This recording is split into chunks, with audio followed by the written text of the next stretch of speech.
Welcome to Soulful Living. I'm Dr. Jane Mountrose and your host here today with my special guest, Carissa Daniel.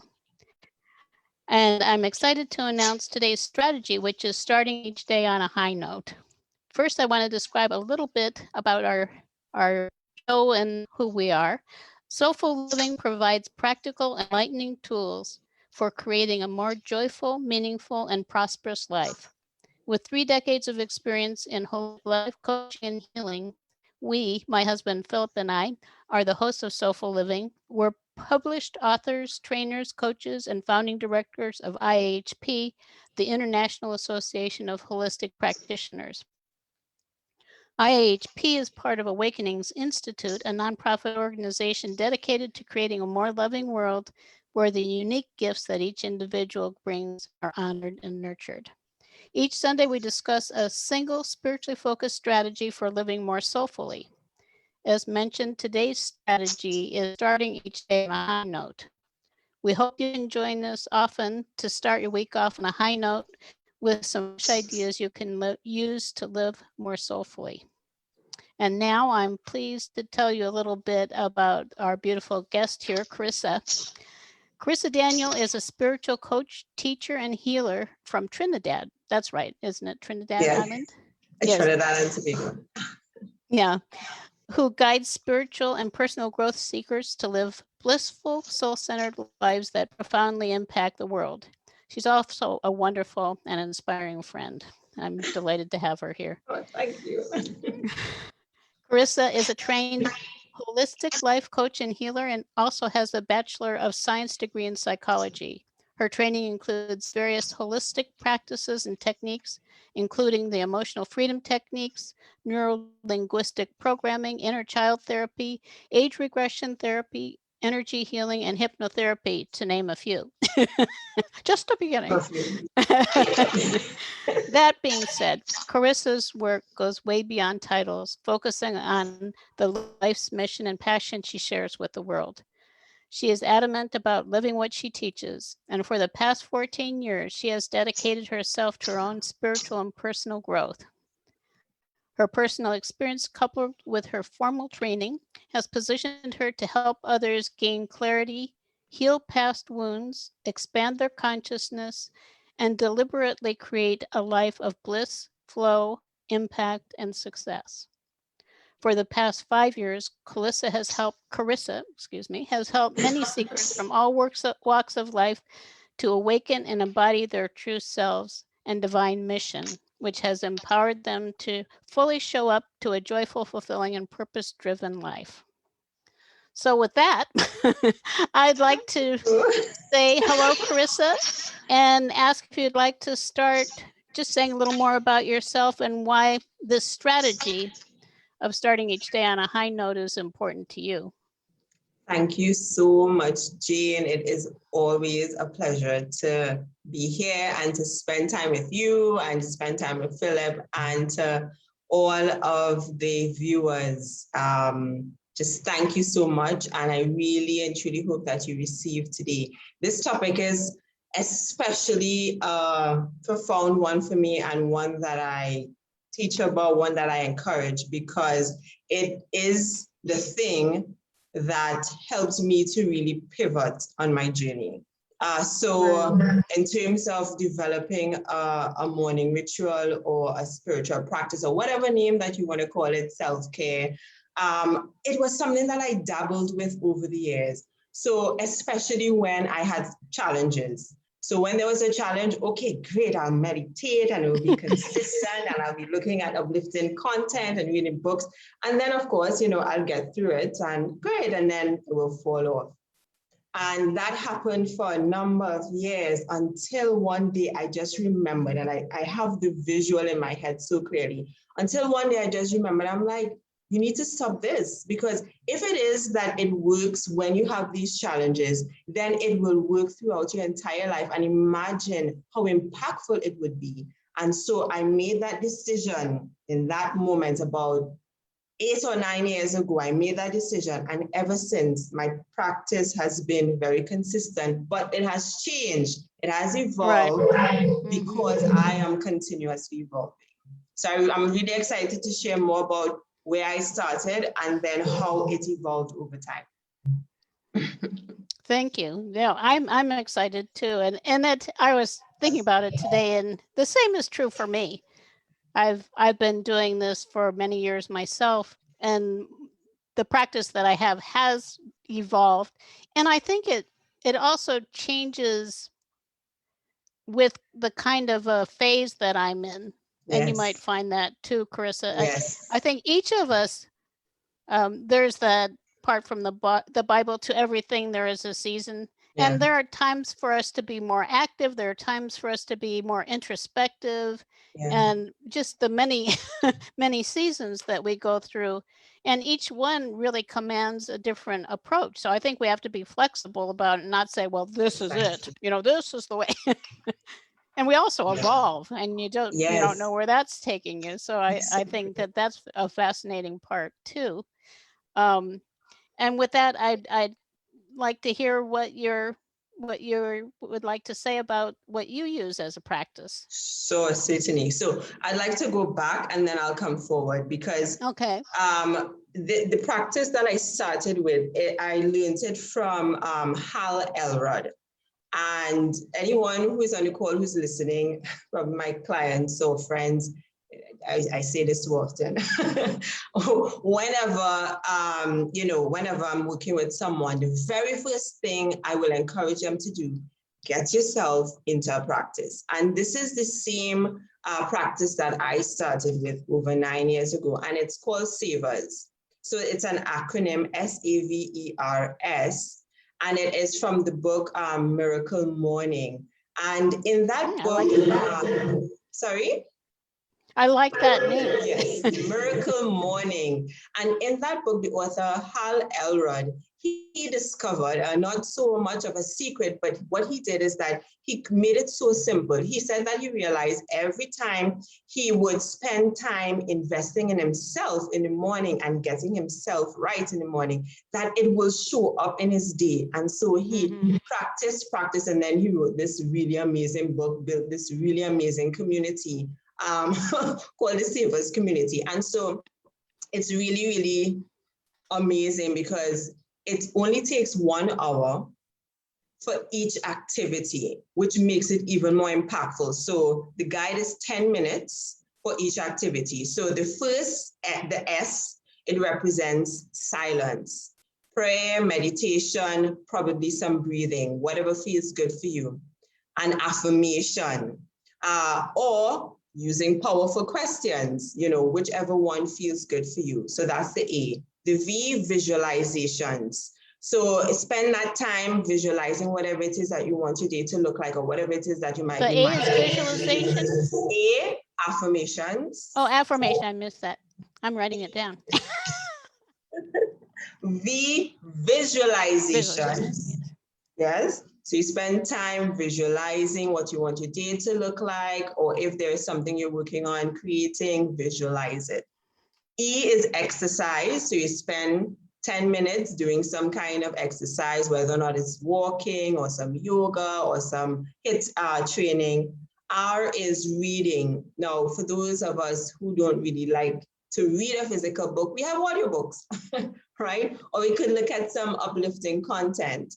And then S is scribing or journaling, where you spend some quiet time doing some freehand journaling to get your thoughts on paper and develop that practice of, understanding what is good, taking the thoughts out of the head and putting it on paper and getting that view.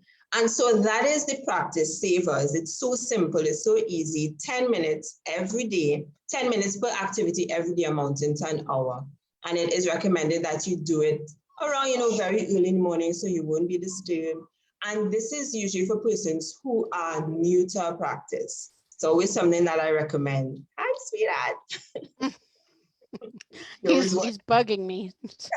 Give him a minute on my lap. That's Buddy? Yeah, that's Buddy. Yeah, and that's a beautiful, I like the acronym and everything. That's wonderful. Yes. And there may also be some people, I know in the United States, a lot of people who have a job would say, well, I don't have a full hour. All right. And And of that course, is good. it seems like there are probably things, what could they do if they don't have a full hour? So if you don't have a full hour, you could also break it up throughout the day. You could do some in the morning, some in the afternoon. And quite a lot of people are home now as well. They're working from home, which also makes it easier for you to dictate your time, which is good. If you can't get that hour in, you can even reduce it, and it has been done. Reduce each one to a minute. So it's 6 minutes.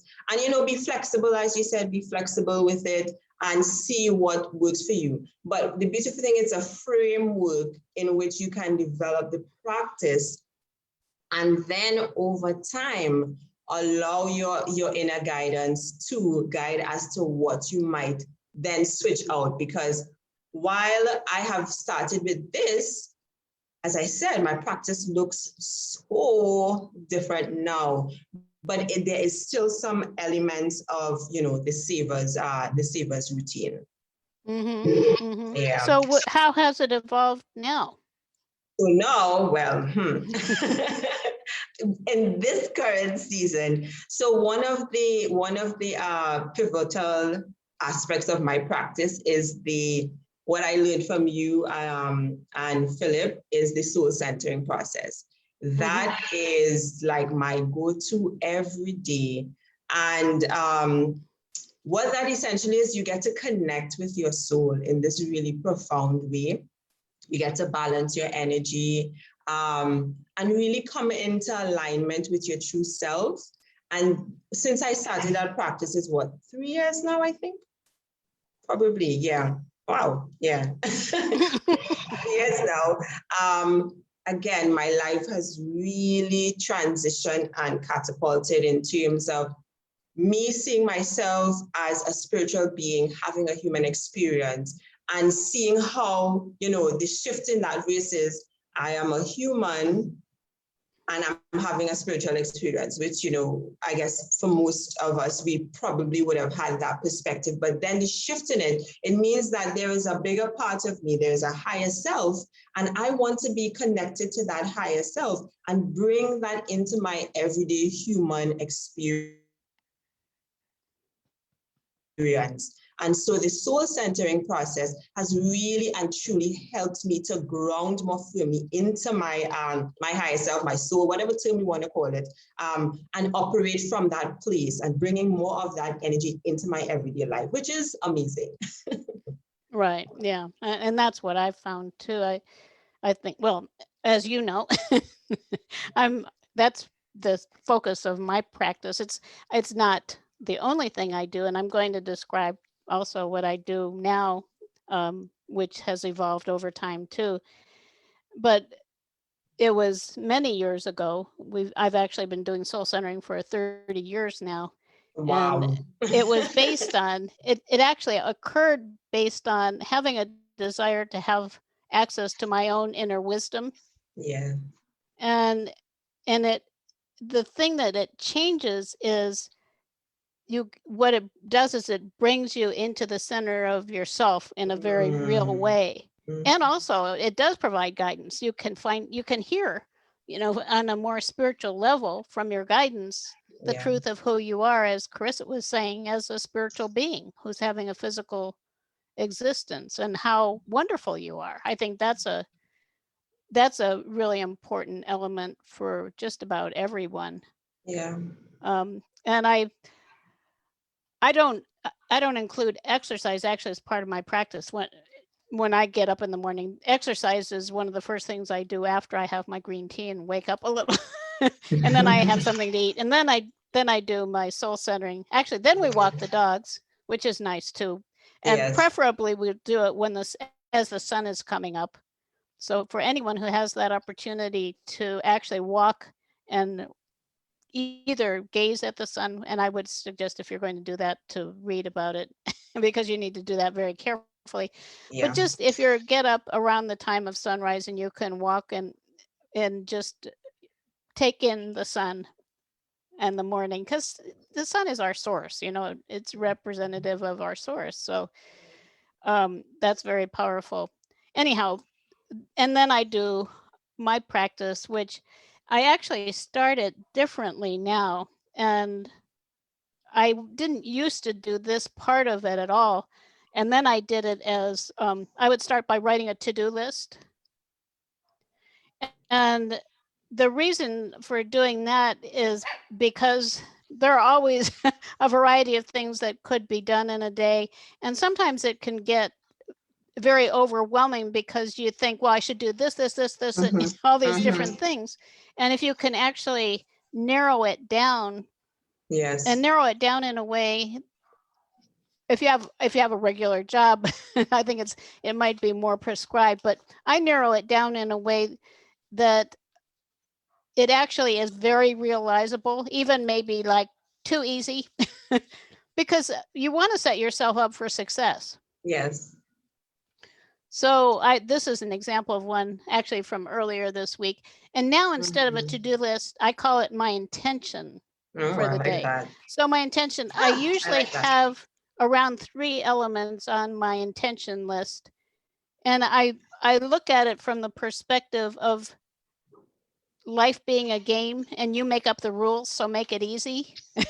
In other words, don't pile up a bunch of stuff on there that's going to make you feel stressed. You want your day to be joyful. So I have my short list, and then I put right my focus, which you can see. And my focus on that day was joy and clarity and confidence. Oh, I love that. And it was partly because I was going to be doing a show. So I wanted to have, those were the elements I thought would be good. And I actually just added that part fairly recently along with the intentions, because the to-do list was fine, but it just wasn't quite there enough for me. And actually calling it an intention so you have the external, these are the things that I'm going to focus on doing, and inwardly I'm going to focus on this state. So I do that, and then I do soul centering, and I can do a very brief example. Yeah, that would be great for everyone I can direct listening. people to it. Yeah, I can direct people to it too on our website. And then from there, what I've been doing recently, and it's because of, I guess, the kind of the place I'm in, I have this, and this is not something I always do, it's just something I'm doing right now. I use oracles sometimes. So right now I'm using this Angel Wisdom Tarot, which is archangels, because I'm focusing more on archangels right now. I got a message from one of the archangels that I need to work more with them. So I've been doing that. And that helps me. My intention in the oracle is actually to have it guide me with my focus, to give me insights on my focus. And then I journal from there, and then I do journaling. And it sounds long, but actually writing it out, that's just a minute or two. The centering doesn't take that long either, less than 10 minutes. I think with practice, it doesn't take that long, probably just a few minutes. And then I also, another thing I've been doing, because I sit at my desk and I have my computer, I have 2 monitors and all this stuff that I turn off, but I set it up. I want to set it up like I have an altar. So I have this, actually, I should put this on here. I just have this little tray and I put a candle in it, and I light the candle and I put it on my desk. And I find that it just kind of, it creates that sacred experience. I light the candle and it's like, this is my time for this. And I just really enjoy that. And then by the time I'm done, I feel like I'm, as you were mentioning, kind of just really centered in myself. It does probably include most of the elements. I guess it even includes some reading, because I read about the angels, and it has the journaling and affirmations. It pretty much includes most of the things you were talking about there. And I enjoy it. Yes. And that's another thing I think for each of us, the soul centering to me, or having some way of centering yourself in your sense of self, is the central point to me. Yes. More than anything. It If is. nothing else, because you need to really get to your most resourceful place, which is actually connected with your own guidance and wisdom, to me. I agree. So that's what I'm doing. That's, oh my gosh, I took notes. So I'm going to be using intention list. I usually call mine the flow list, because I want that flow throughout the day. But I love the intention list, and then I love the focus list, which, in terms of the focus, what it is that the internal, Right. that you want to feel into. And it's actually a part of something that I also do. So a little bit more about, my practice. And as I said, it evolves, and it's interesting how, Right. just like when you were sharing that, one of the archangels would have given you a message, and now you feel like you need to go more into that. And that's how it has been for me. It's very intuitive. It's very listening to guidance and feeling into what feels good for you now, for this season Right. of life. Right. So the practice, it looks like whenever, I spend some time just, just getting in and doing deep breathing. There's this deep breathing activity that I do where I learned it somewhere. I can't remember where I learned it from, but it's where you're really allowing the oxygen to go to all parts of the body by inhaling deeply and squeezing the stomach walls while you're inhaling. And that really helps. It's like a clarifying. I feel like everything within me when I do it, it just feels, okay, I'm in alignment. So I do that for a little while. And then I move into the arm meditation. I learned that from Sadhguru. And I think it was also made popular by Dr. Wayne Dyer. That's where you essentially, I could do it. So it's like you take a deep breath and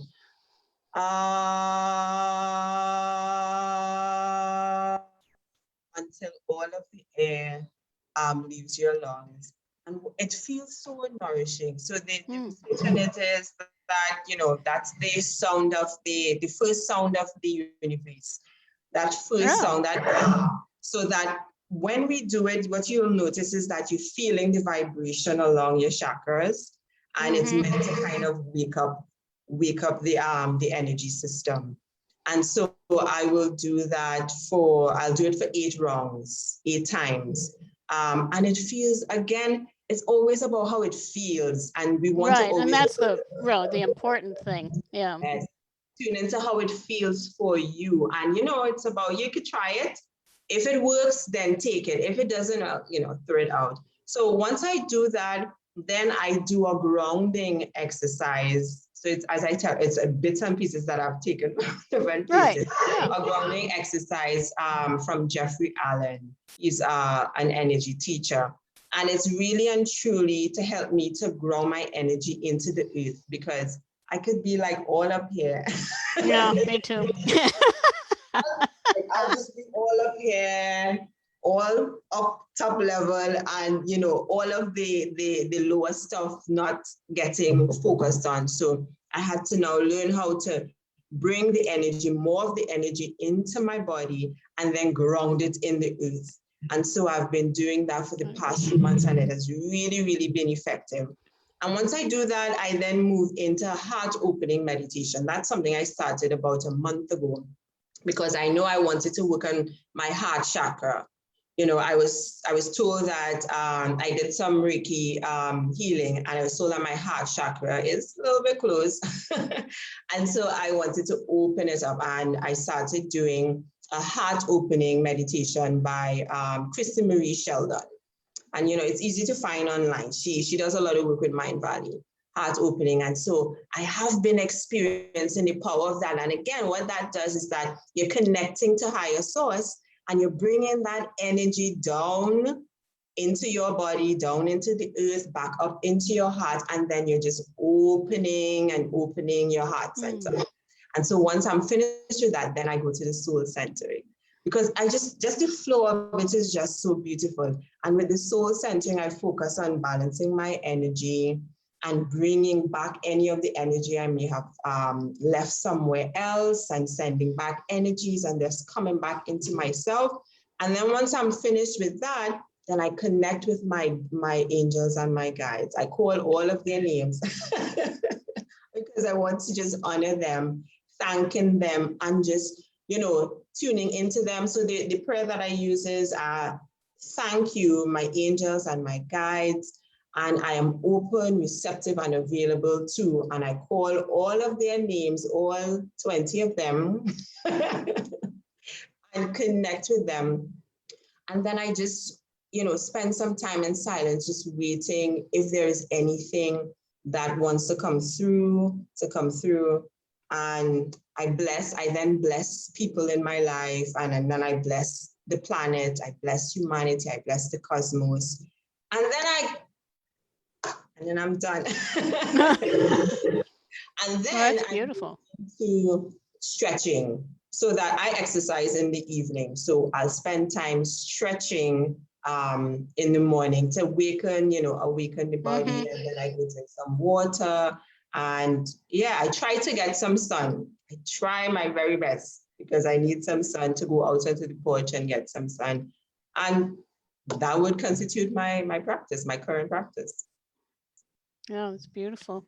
And I think what Carissa was saying about doing the things that feel right to you is really, really critical. I know Philip and I are trainers, and so we've had a lot of students and also clients who tell us many things about how they're living their lives. And one of our students, who was actually a psychologist also, she was telling me she spent, I can't remember, several hours doing her spiritual practices in the morning.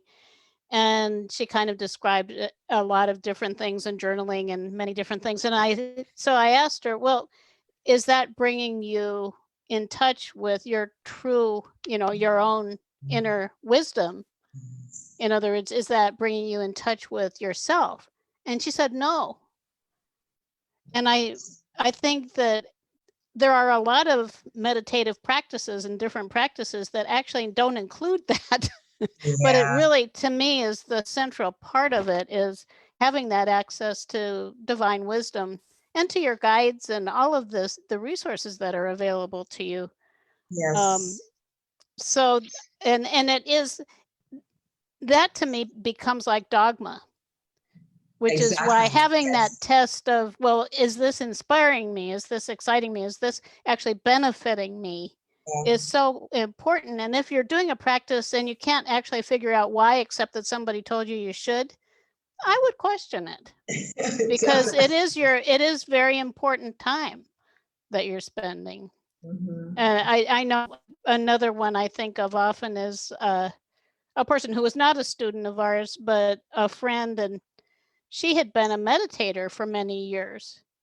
And it was a form of meditation that actually didn't bring her in touch with herself. And also she didn't have any practices that cleared things. So she would tell me, well, my guru told me that when I meditated, it's going to clear all my inner child issues and everything. It's going to just clear them by meditating. And she was a mess. It was very sad. She was spending like 5 hours on her day off, on her spiritual practices. And it wasn't bringing her really those direct benefits that she needed. Yeah. So I think that part of it, we're really on the same wavelength with that. Jane, can we talk a little bit about what you just said with regards to the meditation? And that's something that you guys wrote about in your most recent book, about meditation and doing the clearing work. Can we talk a little bit about that? Because, while yes, this is about the about starting your day right, I think that that part of ensuring that we're still doing the healing work in addition to our practice is very important. Right, I would agree. And that's one of the things I had on my notes of things that I wanted to mention, because another part of it is you want it to feel fruitful. In other words, the soul centering process is about connecting with the truth and the love you hold in your heart, heart and soul. And if you're having an issue with that, if you're not able to, or if there's something that's so disturbing to you that it's just dominating everything, that means that something needs to be cleared. Like there's a block, and it's not the soul centering is not, it can help in some ways with clearing issues, but it doesn't help with all of them. In fact, I think the clearing actually ultimately is just as important. Very. But so if that happens, then it really is important to know how to do clearing techniques. Like, well, the woman I was talking about, I just felt so bad for her. I mean, it was just really sad. Yeah. She ended up getting involved in a relationship with a person who did in her, I guess, the same group that she was in. And he was supposed to be like this super meditator, and he moved in with her and took all of her money and even had her take a loan out on her house. And then he spent all of that money and he left her, and then she lost her house. She was completely destroyed. And this is a person, she was very spiritual, but I think she was on the wrong track. That's just my perspective for when things like that happen, that you need to feel into really what is right in your heart. It seems it's almost like a cliche, heart and soul, or follow your heart, but it really is actually a true a true wisdom technique. And I will do a little short process of it. Can I also say that so prior to attending awakenings and learning all that I've learned in terms of the importance of healing, so I was doing all of this and it felt great, and I was meditating and it felt great, but there was still something that was missing, and I didn't know what it was at the time, because I would still come upon these issues keep reappearing over and over and over again, and I didn't know what to do. So it's like, okay, let me go meditate. Let me go say an affirmation. Right. Let me go ask a powerful question. Let me go visualize, and and it would only take me that far. And it was only when I learned about clearing and EFT, emotional freedom technique, for those of you who are familiar with that, and that's that type of stuff, that going further in, it's only then that the morning routine made more sense and was amplified. Right. And my entire life was amplified at that point, because then I was clearing what no longer served me to then amplify what I really wanted. And I think that is super important for us to know. It is. It really is.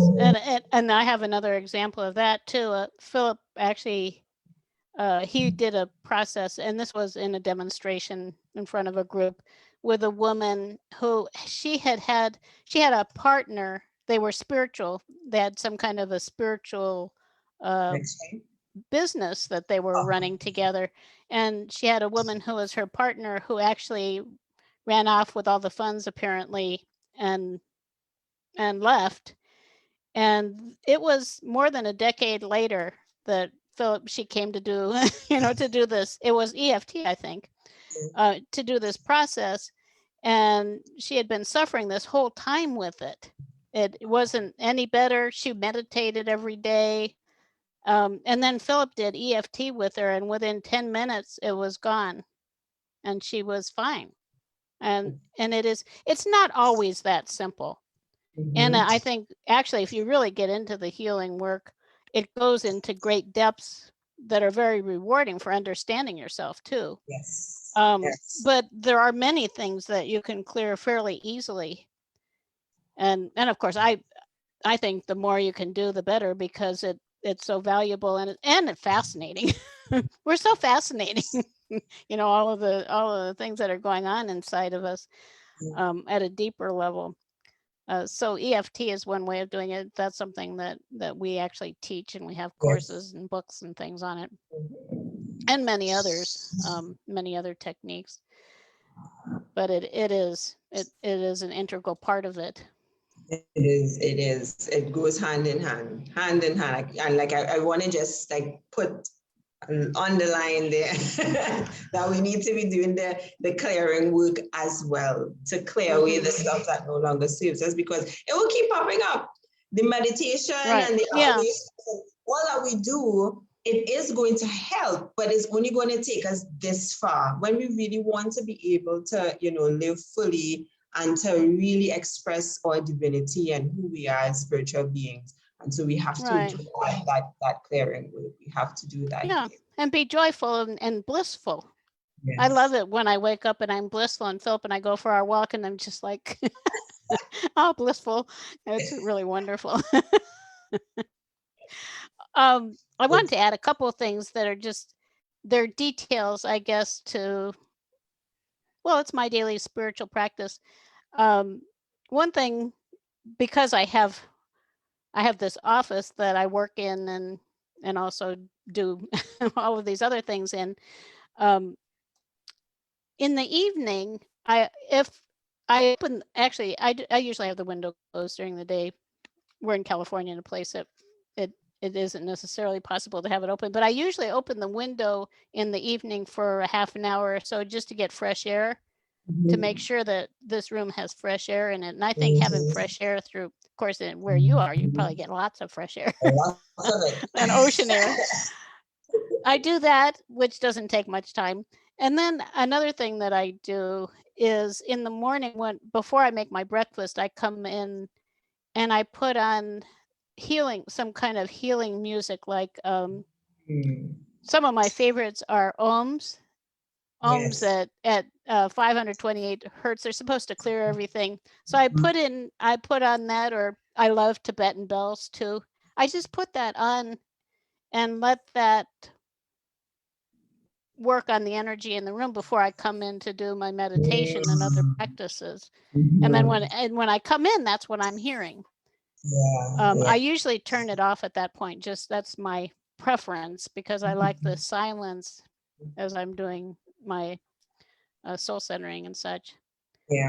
But there are all these little things that can make a difference, and it's very individual, but those are things I like, to have the space all cleared. We run music through the house a lot during the day.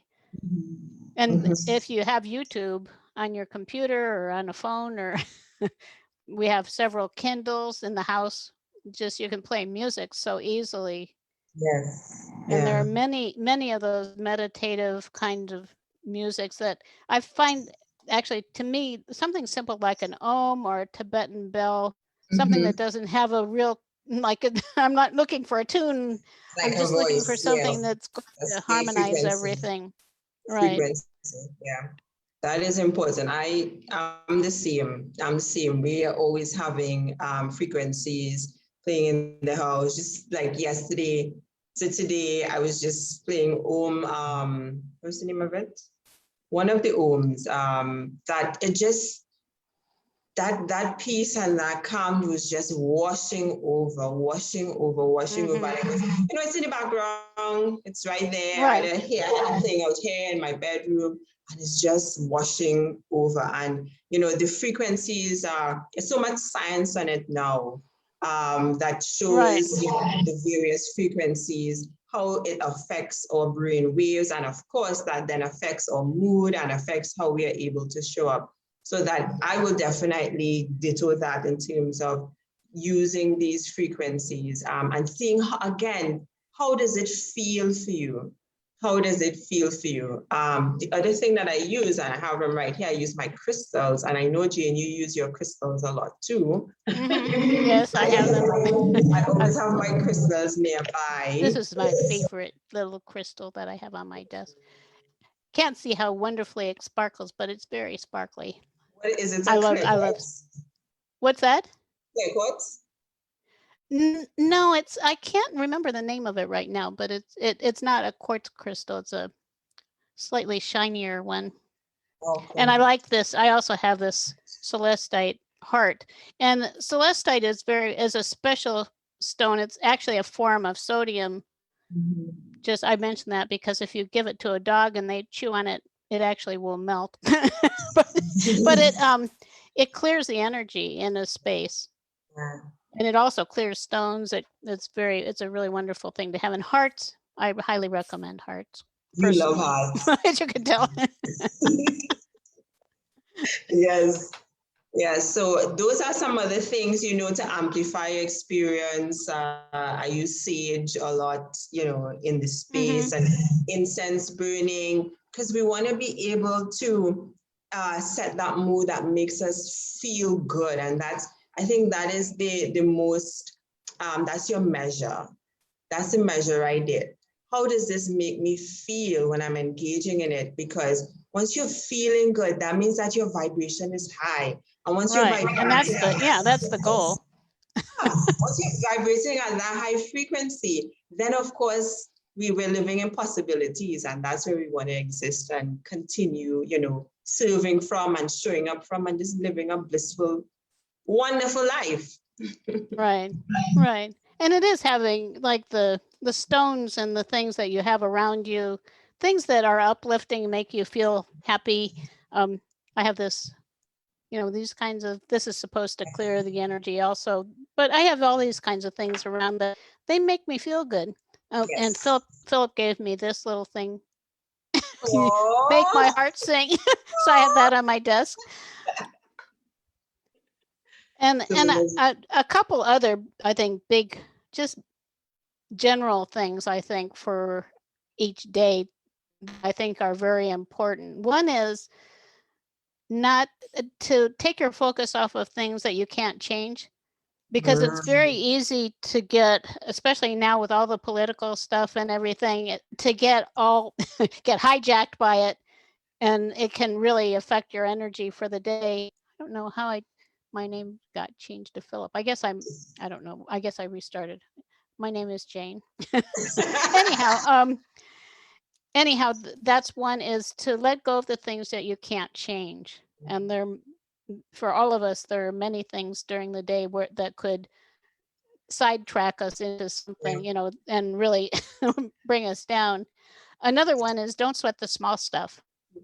And these are very obvious things, but it's easy also to get caught up on them, like to have a tripping over something in the house or something, have that spoil your day. It's not worth it. Let go of things as quickly as you can and move back into the moment, really. And I totally agree with that. And one of the ways in which I actually do that, it's like, so I call it an energy grid. I think I would have shared this with you before. So I ask myself, similar to the focus that you have, what internal state do you want to create for your day? So I would ask, and it's something, whenever I say it, I get really like happy to actually say those words. It's like, what elements of the divine do I want to bring to my day? And then I'll just usually respond and say, all, but but these are the ones that I actually want to feel, I want to embody, and I want to share. And I'll start to think about it. How do I want to feel today? I want to feel so blissful and joyful. I want to feel easy and fluid. I want my day to feel so productive and successful and healing and growth-filled and abundant and joyful and ecstatic. And what I'll do, I would allow myself to, because I'm actually feeling it now while I'm saying the words. Right. So right, you will. Every word that I say, I then feel it in my body. And by the time I'm finished, I go to town. I go on it. And sometimes I might be walking the doggies and I'll be saying it, or I might be, taking a shower, whatever it is. But for me, what that does is that it creates my vibrational field. And then anybody who's coming around, they have to get into that field. Right? Yes, there are times that based on what is happening. Well, we all, sometimes, that's part of it. But the beautiful thing is that I have these little paper, so I'll write, all right, this is how I want my day to feel. And so whenever I feel, like, all right, my energy is going down, I'm like, all right, come back to this. All right, how do you want to feel? How do you want to feel? And just remind myself that I get to choose. Am I choosing to feel that way, or am I choosing to feel that way? And, be gentle with myself, because sometimes I just allow myself to feel the not so nice way. But then knowing that I could always come back to feeling really, really good by engineering how I want to feel. And that is a practice I've been doing for probably 2 years now. It is delicious. Yeah, that sounds great. Verbalizing, that really does. If you say a few words like joy, ease, flow, you start, it feels good. You can say fear, loss, pandemic, and it's like you're. But I actually, my default for the day is in the flow with joy and ease. And I think I really love that. And then whenever I find myself wavering, I say, and I'm going back into the flow with joy and ease. Yes. Yeah, that's a great set point. And also with the expectation that something miraculous is happening, and just watching for miraculous things to happen. Yes. I think that there are so many ways that we can set ourselves up to have a wonderful life. And there are also ways by default that we can end up in a very different place. Yeah. So I think what we're talking about also is having a powerful intention. Yes. And maintaining that intention. Yes. And like my friend Danny says about someone that she knows, you get into my intention. I'm not going to come out of my intention. You get into my intention. So it's like, which is like, I really love that, because then, you know that you are in control of how you feel. You get to decide. And that is so empowering, I think. So empowering by doing all of that, what you're doing in the morning, setting your tone right, and then allowing that to be the energy that carries you through the day. And all then gratitude. Gratitude is the other one. Oh, yeah, that's another really easy, that's a very good one. Yeah. Gratitude. I have just been riding on that wave of gratitude within recent times, that sometimes I'm just standing by the kitchen sink and I'm like, I'm so grateful and I'm so thankful. I'm so grateful. I'm so thankful, because, it feels so good in your body. It feels good to feel grateful. I often muse and say, that gratitude, we say that gratitude is one of the things that opens you up for more. Yes, it is. But I think it's really for us that we get to really be present to the beauty that is everywhere, like in every moment. It's like an acknowledgement that, oh wow, this right here, this person, this experience, this situation. And the words that we then get to use is, I am so thankful, I am so grateful. And even getting into just, like a rampage of gratitude is another thing that you can do to help to lift your vibration and to set your tone, because then you look around you and you think, wow, I am abundant. There is so much that I have and I'm experiencing that I get to have this experience and to express that gratitude. It's something that I just adore, just being grateful as for many things as possible. Right. Yeah. And you can be grateful for the blessings that are coming in addition to the ones that you have now, which I think is another way to have a positive expectation. Like, I'm so grateful that the angels are going to be with me today. and I'm going to watch for a message. And that's a wonderful thing too, to to have the intention of receiving some kind of a message from above that they're there. Are you really there? And you can't dictate it, but usually working actually with the practices I've been doing with the archangels recently, I will, at the end of my meditation, and I end with journaling, writing down messages from them and stuff. I'll ask them to send me some kind of verification during the day, and they do. Actually, it's interesting. I was looking for one the other day, and I went to a thrift store, and I found this beautiful heart and soul set of cards. They're the affirmation cards. Yeah. And I thought, and it was like the answer to my request. So I bought them, of course. The artwork looks very abstract. What was that? The artwork on the card. I love the artwork on the cards. Yeah, it is beautiful. And that was fun, and this is something then I have it now. I have it here as a reminder, or you might ask, I guess one of the common ones is asking angels to leave feathers for you. You could collect the feathers and, put them in your room where you, spend time as just a validation. Yeah. So, I mean, there's so many ways to make life magical. I think that's really the important thing. I love that. Yes. Yeah.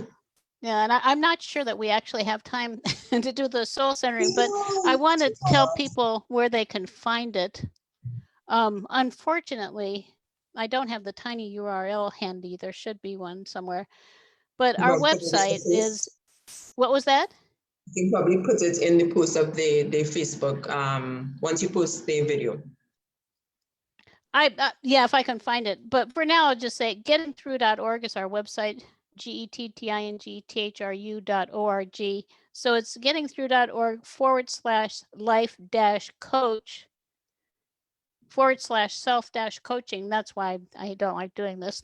Because and then if you put /spiritual-power, it should take you to that page. And I will try to find a tiny URL for it after I'm done here and put that on there too for you, because soul centering is really wonderful. And it really is. It's connecting with the love in your heart. And what the part Carissa was talking about also is there's a part that we do of asking any energy that's not your own to leave your space.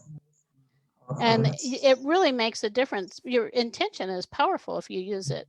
And then asking any energy you've left in some other places to come back to you. All of those things really help you to ground yourself in who you are in the moment, which I think it just is wonderful.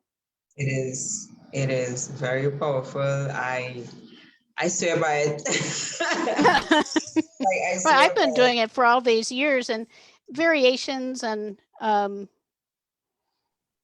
my the way things happen, it's a little different over the years. Obviously, if it hadn't evolved at all, that would probably not be a good sign.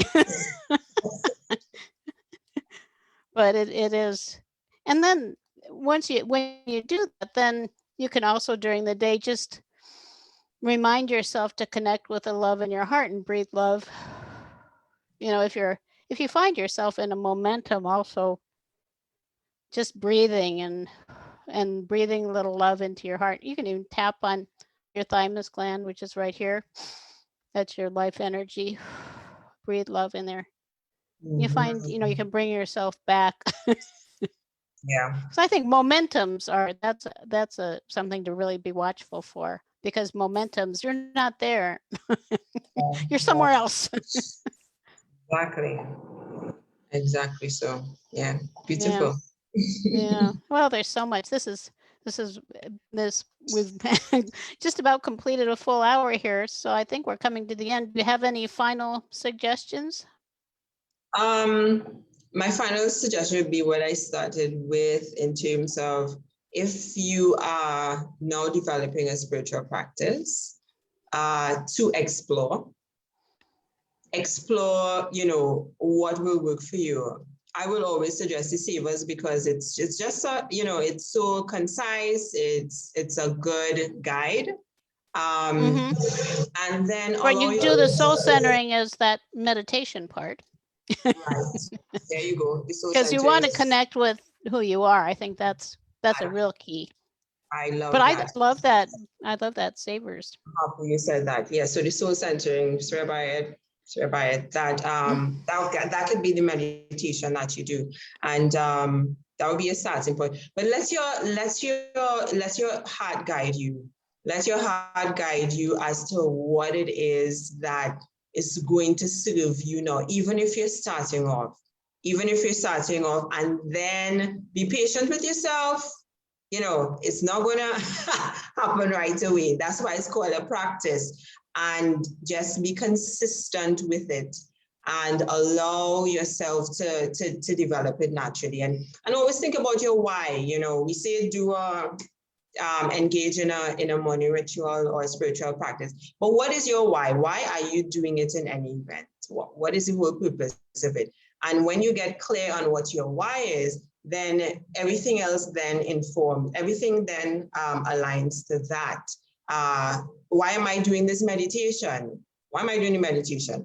Why am I using crystals? Why am I going out in the sun for some sunbathing? Why am I doing that? Why am I doing it? And be very clear on your why. Sometimes you have to discover what your why is at times by exploring. But then again, coming back to let your heart be your guide. And have fun. Oh my gosh, just have fun with it. Sometimes we think because it's a spiritual practice or it's a routine that I have to get to this and I have to do this, and we become very robust and robotic about it. But it's also meant to bring us joy. So have fun with it, be light with it. Don't think that I have to sit in lotus position. Right. No, there's nothing that you have to do. Right, that's the way I feel too. Have fun with it, play with it, and explore. It's for you. Thank you. And it occurred to me, I just put that link to soul centering in the comments. Awesome. So that's there. And thank you so much, Carissa. This has been, well, we probably could have spent another half hour or so. There's so much there. And it really is about living life to the fullest. I mean, to me, in the end. And before we do conclude, is there a way that people can connect with you and some of the things that you're offering? Yes, definitely. So I can be reached on social media at Carissa, CarissADaniel, and on Facebook. So Instagram and Facebook, those are my handles, and also my website. So everything right now is in transition, but I can be reached there at CarissaDaniel.com, www.CarissaDaniel.com. Every Wednesday, I host, I should say, and sometimes co-host a meditation, a live guided meditation called Awaken Wisdom. And it's so dear to my heart.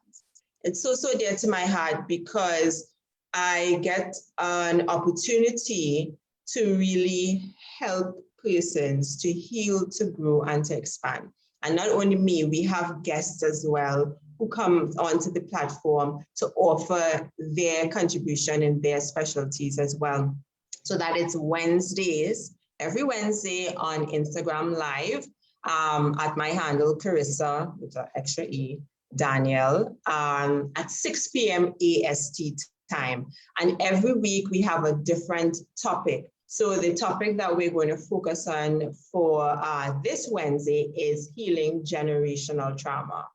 And that was by request by a couple of the persons, the regulars who attend. It's really a loving community that we are building and we're growing so that, people are now looking forward to this time that they can, and it's only 30 minutes, look forward to this time that we can go within collectively and use that group energy to do that healing, that growth, and that expansion. Wonderful. So I invite everyone to join us on Wednesday, this Wednesday at 6 p.m. AST time. And yeah, let's show up together and let's heal and do this work for ourselves, for our families, for our communities, and for our world, so that we can bring more heaven here on earth. Thank you. That's beautiful. I also would say, just because we're friends on Facebook, that Carissa has a lot of very inspiring posts on Facebook. So she makes a good friend. Highly recommended. Oh, thank you, Jane. Thank you. And thank you so much for being with us. I just want everybody to remember, with the keys and strategies we share on the show, the ultimate goal, as you can tell, is to put them to use to create a more joyful, soulful, and fulfilling life. So if you want to know more about Awakenings Institute, you can find out more about our courses, books, and other offerings on our website. Those who are on Facebook have actually one link to it. The main page is Getting Through, which is gettingthru.org/holistic. And there are different sections. We've had the website since the 90s, so there's a lot there. And I also want everybody to know we really value your support. We and our guests really benefit from being able to share with you. And all of the purchases and courses and things on Awakening's website support our mission of helping to create a more loving world. So we want to thank everybody for being part of that. And most importantly, if you can share the message of love with those around you, together we can change the world, because love is the solution. So thank you again, Carissa, and everyone have a wonderful week. Thank you. Bye, everyone. Bye-bye, everybody.